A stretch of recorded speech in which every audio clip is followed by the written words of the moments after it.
Boa noite a todos. Vamos então dar essa entrevista coletiva com o técnico Dorival Júnior após a vitória sobre o Curitiba pela 22ª rodada do Campeonato Brasileiro. Dorival, tudo bem?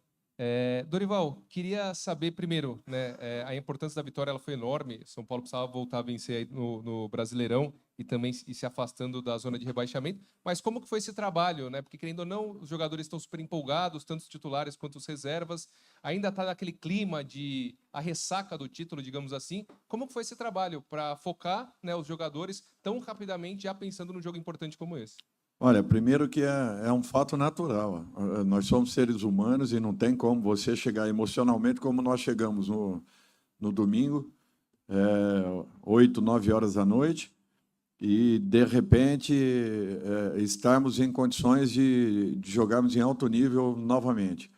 Na segunda, nós reunimos o pessoal e pontuamos tudo isso, que poderia acontecer, que não deixássemos, né, que acontecesse, mas que, infelizmente, não tem como você manter o nível de concentração que é necessário para você poder jogar. Virar uma chave, que todo mundo fala, é muito simples, né? Nós temos que virar a chave, mas e aí? Quais são os caminhos para se virar essa chave? Então, não é fácil, não é simples. Eu imaginava que nós teríamos muitas dificuldades, por isso me preocupei em colocarmos todos os jogadores em alerta, em atenção. Fizemos até um bom primeiro tempo, dentro de um bom nível, mas não tem como, é muito difícil, muito complicado, e imaginávamos que isso acontecesse. Felizmente, nós conseguimos o resultado que, nesse momento, para nós, ele teria muito mais importância do que qualquer outra situação. Então, a partir de agora, talvez voltemos a uma normalidade já no sábado e que lutemos aí pelos nossos resultados. Dorival, boa noite. Depois do título da Copa do Brasil, o Caleri afirmou que tem jogado no sacrifício por conta de dores no tornozelo e que uma hora ele vai ter que parar para operar. Qual é a programação que vocês estabeleceram para ele e é preocupante? Não, é uma lesão preocupante que está incomodando já há algum tempo. Ele vem jogando realmente porque é um grande profissional, é um cara que é resiliente a dores e poucos teriam a atitude que Caleri tem com a camisa de São Paulo. Agora, nós conversamos bastante a respeito e, a partir do momento que nós estejamos um pouco mais tranquilos em relação ao Campeonato Brasileiro, talvez aceleremos aí o processo. Mas ele terá que fazer uma intervenção, isso com certeza. Dorival, boa noite. Queria que você projetasse um pouco o clássico de sábado, sabendo que o Corinthians hoje mandou o Luxemburgo embora e está numa indefinição ainda, talvez, para o nome do novo treinador, e tem na terça-feira um jogo contra o Fortaleza decisivo. São aqueles momentos que a gente não sabe o que esperar, né? Eu estava também com essas dúvidas há poucas semanas atrás, em relação a como jogaríamos o Campeonato Brasileiro, a Sul-Americana, a Copa do Brasil, e não é simples para que você tome decisões. Tem que se pesar muitas coisas. Agora, não sei o que vai acontecer, temos que aguardar um pouquinho. Nos pegou de surpresa hoje essa notícia e vamos esperar para termos uma definição. Mas o importante é que estejamos melhor preparados do que o fizemos no jogo de hoje. Dorival, aqui no fundo, hoje o São Paulo com um time diferente do que geralmente tem utilizado, mas a gente não viu o Alexandre Pato e o Seba Mendes, dos jogadores que foram contratados para essa temporada, o Seba mais no início do ano e o Alexandre Pato mais no meio do ano. Como é que está a situação desses dois atletas? O que você tem programado para eles? Olha, o Pato continua trabalhando, continua intensificando, e a partir do momento que eu tenho uma segurança em relação a colocá-lo, eu não tenho dúvidas. Eu sempre gostei muito do atleta, nunca foi diferente meu modo de pensar. Nesse instante, eu estou priorizando aqueles que pelo menos na minha concepção, estão um pouco à frente e tentando extrair o melhor de cada um. Dorival. Da mesma forma, nós temos seis volantes no nosso grupo. Até comentei isso aí na segunda-feira com todos os jogadores. Não é simples para um treinador, com o número de jogadores que nós estamos. Eu já citei isso aqui. São quase 40 atletas, com os 6 que nós temos hoje no departamento médico. Nós colocamos 2 equipes para treinarem e ainda sobram muitos jogadores. Então, para você administrar tudo isso, é muito complicado. E eu tenho que tentar visualizar aqueles que estão, nesse momento, em melhores condições. Pode ser que eu esteja errado nas minhas colocações, mas eu tento ser o mais correto possível em relação ao momento que cada um viva. Dorival, boa noite. Aproveitando uma fala anterior a essa, você fala sobre estar melhor preparado. Não que o São Paulo tenha um elenco frágil, nada disso, mas enfrentou elencos vistos como mais fortes, como um dos melhores da América, recentemente na final, durante a campanha da Copa do Brasil, enfim. Você acha que esse é um fator determinante para a evolução do São Paulo na temporada e que também será um fator determinante até o final dessa temporada para a recuperação dentro do Campeonato Brasileiro? E aproveitando a pergunta do Pradella, você conta, falando de Alexandre Pato, conta com ele para o ano que vem, já que o contrato está se encerrando?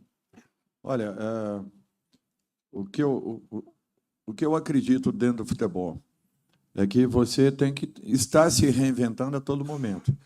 Você está sendo avaliado a todo instante, quer seja o trabalho de uma comissão, quer seja o trabalho interno dos nossos funcionários que são diretamente ligados ao futebol, atletas, o próprio corpo diretivo está sendo sempre observado. Então, nós temos que fazer sempre o nosso melhor.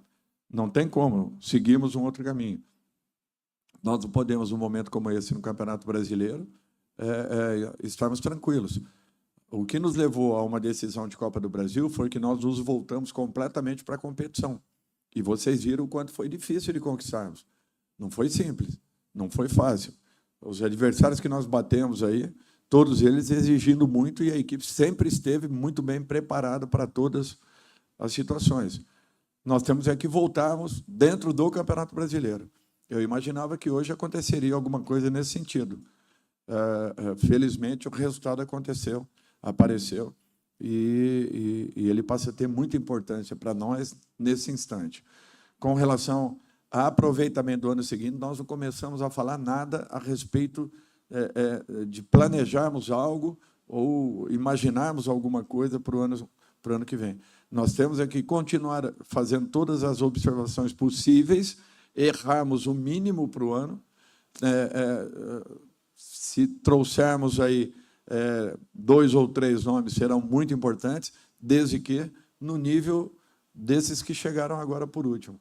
Eu acho que é isso que nós gostaríamos que acontecesse. Agora, todos nós estaremos sendo observados, eu incluo aí todos os jogadores, enfim, para que possamos tomar uma decisão e erremos o mínimo possível para o ano seguinte.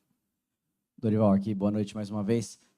Ainda também um pouco nessa linha da pergunta do Chacon, você tem uma questão na lateral direita, devido à lesão do Igor Vinícius, que infelizmente para vocês, eu imagino, não foi aproveitada da forma como ele gostaria, como vocês gostariam, e o Rafinha fez uma temporada muito forte, mas o Rafinha tem 38 anos, ele vem manifestando o desejo de parar em algum momento, ele tem, obviamente, o direito dele. Acho que ele já conquistou bastante coisa, né, Dorival? E isso é bem evidente.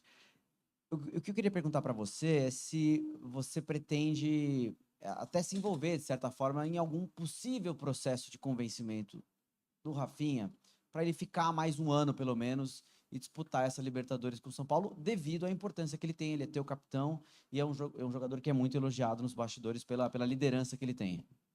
Olha, eu já pontuei em alguns clubes que eu passei, né? Jogadores como o Renato, que era do Santos, Ricardo Oliveira, que jogou em várias equipes aqui dentro,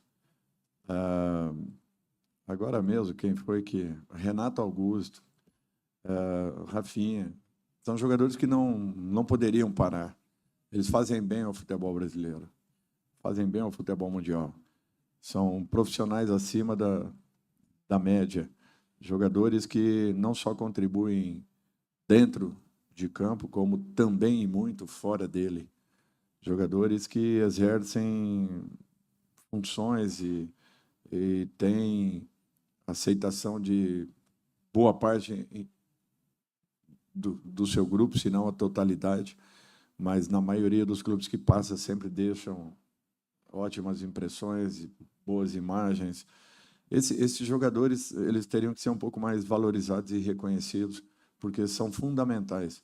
E quando uma equipe encontra 2 ou 3 jogadores desse nível, desse tipo, você tem meio caminho andado para que atinja resultados mais importantes. E esses jogadores são escassos, não só no mercado nacional, como também internacional. A gente percebe isso. Hoje mesmo, com o Rafinha, eu estava falando a respeito do Puyol, que eu acho um jogador assim, com esse perfil, e ele me detalhava algumas situações em relação ao atleta. Então, é por isso que a gente vê que nós temos que tentar formarmos jogadores com esse perfil, com esse nível.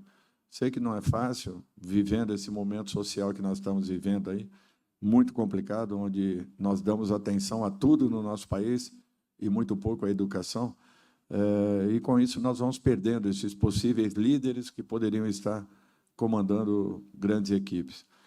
Mas você interferir num processo é muito complicado. Eu acho que isso é uma decisão isolada de um atleta que conviveu ao longo de anos, que com certeza vai sentir o momento que tome uma decisão em definitivo, e só aí perceber o quanto o futebol faz falta, desde que ele não continue, não é, nesse meio. Torço para que ele permaneça e, de repente, siga uma carreira aí paralela à de atleta. Dorival, você já comentou aqui que ainda não começou a falar sobre o ano que vem, não começou a debater, o foco está no Campeonato Brasileiro. Um dos pedidos que você fez para a diretoria na atual temporada foi não vender ninguém para que o São Paulo pudesse conquistar um título. E a gente sabe que talvez isso não seja possível de se fazer em 2024. O São Paulo talvez tenha que vender alguns de seus atletas, tem jogadores que são imprescindíveis para o seu esquema, caso do Beraldo, o Wellington também é bastante participativo, o Pablo Maia, são aqueles que são mais prováveis de serem negociados, até o próprio Nestor. O quanto essa necessidade de venda para equilibrar o caixa afeta no seu trabalho para 2024, porque aí o São Paulo não só tem que contratar algumas peças pontuais do nível do Rames e do Lucas, como também tem que suprir essas ausências de jogadores remanescentes da temporada de 2023. Primeiro ponto, o treinador brasileiro ele é muito questionado. E, realmente, numa situação como essa, ele tem muito pouca interferência em relação a determinadas atitudes que um clube tome. Eu não estou especificando nenhum deles. Com isso, você continua tendo o seu trabalho avaliado, mesmo tendo boa parte do seu elenco sendo modificado ao longo de uma competição. Eu me lembro de 2017, quando eu cheguei no São Paulo, nós tínhamos jogado contra o próprio São Paulo, se não me falha a memória, em fevereiro, na Vila Belmiro, Rogério comandando. Quando eu cheguei em junho, julho, se não me falha a memória, apenas 3 jogadores daquela equipe que jogou contra o Santos dentro da Vila Belmiro e ganhou aquela partida, eram titulares da equipe do mesmo Rogério que eu acabei chegando para sucedê-lo. Então, assim, para vocês verem as dificuldades com que nós trabalhamos. E o seu trabalho ele continua sendo avaliado. Você perde o seu melhor jogador, você perde os seus melhores jogadores, atletas, e, de repente, a reposição não acontece. Segundo ponto, às vezes a reposição ela é mais cara que a venda. Sabe por quê? Porque você não atinge um preço ideal pelo seu jogador, você passa a ter que contratar um, de repente, 2, 3, 4 elementos. A venda ficou... As contratações ficaram mais caras do que a própria venda. Valeu a pena? Mais um ponto. Será que não foi importante a permanência desses jogadores no elenco do São Paulo? Ou o que a diretoria conseguiu alcançar em termos de retorno já imediato com relação à conquista da Copa do Brasil, a bilheteria que melhorou, ao sócio-torcedor que acrescentou, há vários aspectos que o clube conseguiu alcançar. Quer dizer, nós alcançamos algumas entradas por um outro caminho que não fosse a retaliação da equipe. Será que não valeu a pena? Um outro e definitivo. Essa equipe hoje não está muito mais valorizada do que há 15 dias atrás, antes dessa conquista. Esses jogadores talvez não tenham ganho uma qualificação e ganhando tudo isso, nós ganhamos preço numa possível venda futura. Então, hoje, se o São Paulo quiser realmente vender um atleta, ele vai vender com um preço que lhe satisfaça, e não apenas uma troca de valores, sem que você tenha condições de repor tecnicamente um atleta. Se nós tivéssemos vendido nesse momento, dificilmente nós chegaríamos onde nós chegamos, dificilmente alcançaríamos o que alcançamos. E acho que nós não erramos, porque o São Paulo hoje tem um elenco valorizado, muito em razão da conquista que teve. Então, são pontos que nós temos que passar a avaliar também. Se for uma venda, como alguns jogadores que nós vimos aí de outros clubes, vendas com valores que extrapolaram aí e que seria impossível o clube manter o atleta, ótimo, aí sim foi compensador. Do contrário, eu sou muito sincero, eu acho que nós temos que tentar segurar o máximo possível nossos atletas, depois que eles apresentarem um retorno técnico, aí sim que nós busquemos um retorno financeiro. Mas os clubes têm que se estabilizarem um pouco mais. E para se estabilizar, você precisa ter um grande time, um grande elenco, para que você conquiste. Se você conquistar, o retorno com certeza acontecerá por outros caminhos. Boa noite, Dorival. Você disse que ainda não está fazendo um trabalho para o ano que vem, ainda não começou a planejar, a fazer uma projeção para 2024. Só que você disse na coletiva passada que o Brasileirão, depois que o São Paulo conseguir se livrar aí de um risco de queda, você vai fazer testes, vai tentar usar mais jogadores, outros atletas da base.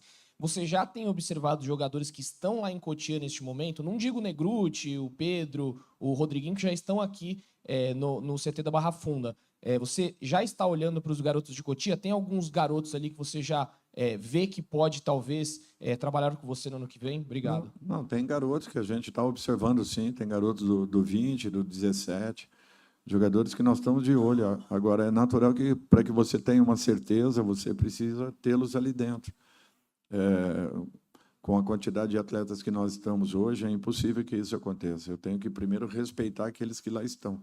E tem momentos que acontecem em situações como essa. Eu não posso trazer um Alexandre Pato, eu não posso trazer um Mendes, eu tenho que deixar, às vezes, jogadores de um ótimo nível lá dentro, porque não tem como montar a equipe e os suplentes com a quantidade que nós temos. Então, isso também possibilita essa situação inicial. Não seria o ideal nesse instante. Nós vamos ter que avaliá-los de uma outra forma, mas nós estaremos de olho, e estamos de olho com certeza, porque se tem uma coisa que eu gosto de fazer, é essa integração com a base. Nós ainda não tivemos esse tempo, essas 3 competições sendo disputadas ao mesmo momento, nos tiraram possibilidades de fazermos outras coisas. E por isso que eu afirmei que, até esse momento, nós não pensamos em 2024 de maneira nenhuma. Não tem como fazê-lo. De repente, daqui a pouco, ali na frente, pode ser que sim, aí aceleremos um pouco isso. Dorival, boa noite. Dorival, como foi ter um jogo com um clima um pouco mais tranquilo antes de um majestoso? E, por mais que o jogo foi tranquilo, o Coritiba teve um pouco de agressividade no segundo tempo. Você pensou nisso antes de colocar os titulares? Muito obrigado. Olha, não foi um jogo tranquilo, não. Nós já imaginávamos, foi um jogo muito disputado. Tivemos, sim, um bom primeiro tempo, caímos um pouco no segundo. Aquilo que eu falo com relação ao nível de concentração da equipe, ele é sempre quebrado por um detalhe ou outro e muito difícil de você mantê-lo. Imaginávamos que teríamos muitas dificuldades, por isso a nossa preocupação foi já convencê-los desde a segunda-feira do grau de dificuldade que nós teríamos, da preparação que precisaríamos fazer, porque não tem como, o emocional, nós chegamos no pico dessa condição para uma disputa de final. O próprio Flamengo vai ter dificuldades também em relação ao próximo jogo, isso daí é evidente, mas nós aprendemos, pelo menos, algo de bom, mantivemos um bom tempo a equipe com a posse de bola, e isso aí foi importante, mas caímos, sofremos bastante na segunda etapa, desnecessariamente, poderíamos ter tido um outro comportamento, que, infelizmente, ele é impedido justamente por essas questões que levantamos. Boa noite, Dorival, tudo bem?